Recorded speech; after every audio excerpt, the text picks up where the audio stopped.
Tay! And welcome back or welcome to my channel if first time mo ko makita dito sa YouTube.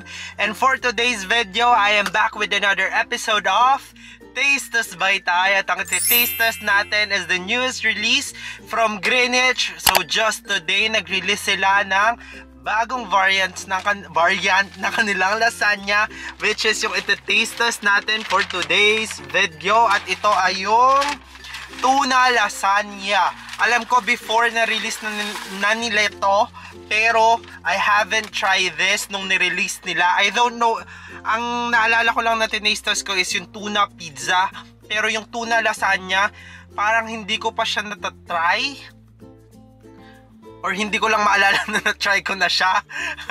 Yun lang. Pero for sure nakalimutan ko na yung lasa nun since medyo matagal na ako nakakain ng tuna lasagna. Hindi ko sure kung ito yung first time ko na makakain ng tuna lasagna ng Greenwich or nakain ko na siya before, pero one thing's for sure, nakalimutan ko na yung lasa ng tuna lasagna, kaya nga ito try ko siya ulit ngayon. So ito yung iti-taste test natin for today's video. So ito yung kanilang tuna lasagna. Yan. Nagugutom pa naman ako at ang bango-bango niya, saktong-sakto yan. So, if interested kayo malaman yung comments and thoughts ko about this, just continue watching. Before we start, please don't forget to subscribe to my YouTube channel and click the notification bell button para notified kayo whenever I upload a new video. Whenever I upload a new video, lagi ako nabubulol sa part na yon, kaya dapat dahan-dahan. And also, follow me on my other social media accounts. If a-flash ko na lang sa screen yung handles ko. Yan, so sobrang gutom ko, mali-mali na ako.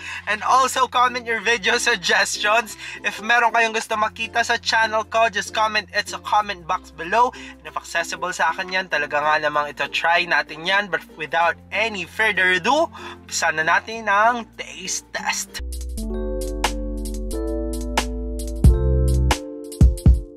Since padilim na, kailangan ko na namang bilisan. After work kasi ako mag-video, kaya talagang madilim na, kaya kailangan kong bilisan. Ang dami ko pang sinasabi. So before ko i-taste test to, sa pricing muna tayo. This is 79 pesos for a la carte, and also it comes with a garlic stick, pero kinain ko na yung garlic stick since sobrang fan ako ng garlic stick ng Greenwich, and gutom na ako, or gutom na ako, hindi pala gutom na ako, kaya kinain ko na yung garlic stick, pero may kasama siyang garlic stick. This is 79 pesos. Hindi ko ma-remember kung tama yung sinabi ko nung unang part ng video. I mean yung presyo na 75 yata yung nabanggit ko. Hindi ko sure kung 79 pesos yung nabanggit ko, pero yon 79 pesos siya. So i-try na natin to. Wala nang intro, ang dami ko nang nasabi. And yeah, let's try it. If ano ba yung better, yung tuna or yung kanilang meat. I don't know if it's pork or beef, pero I think it's beef. So ito yung itsura ulit ng tuna lasagna nila. So i-try na natin. Grabe talagang ang daming sauce, hindi tinipid, kaya plus points yun. Tikman na natin.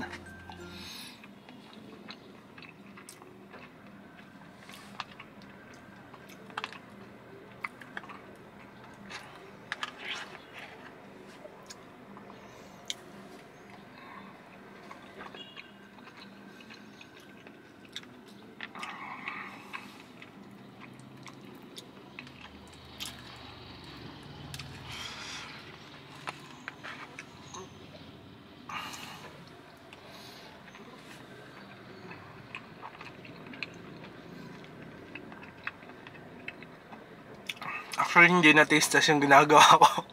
Mukbang na. Sarap. Last na. Bago ko sabihin yung comment ko.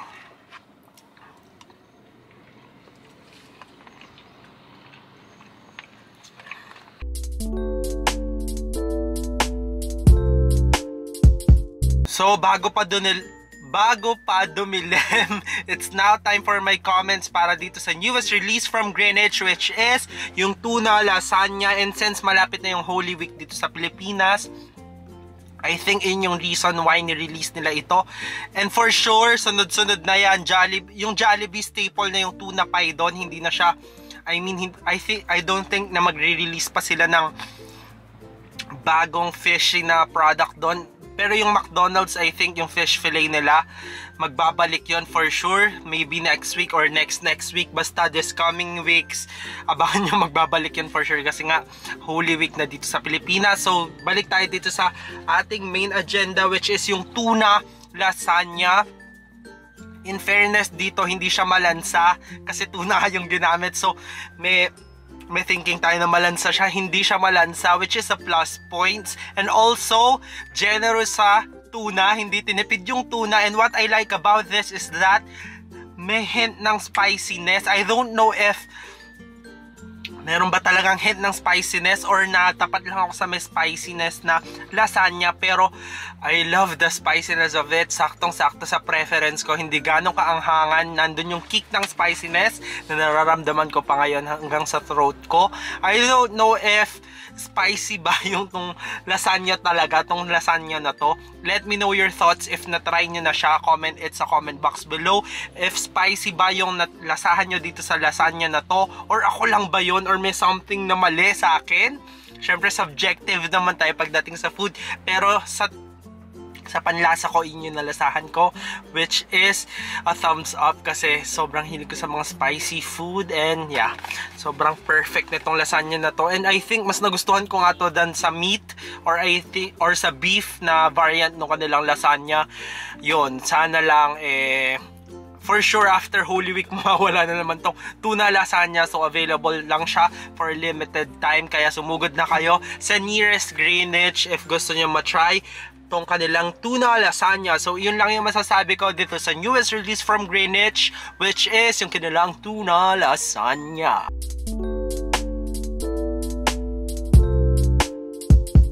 So sakto, hindi tayo naabutan ng delay, matatapos na yung video natin. And now, it's now time for my rating para sa newest release from Greenwich, which is yung tuna lasagna. So for the tuna lasagna, bibigyan ko to ng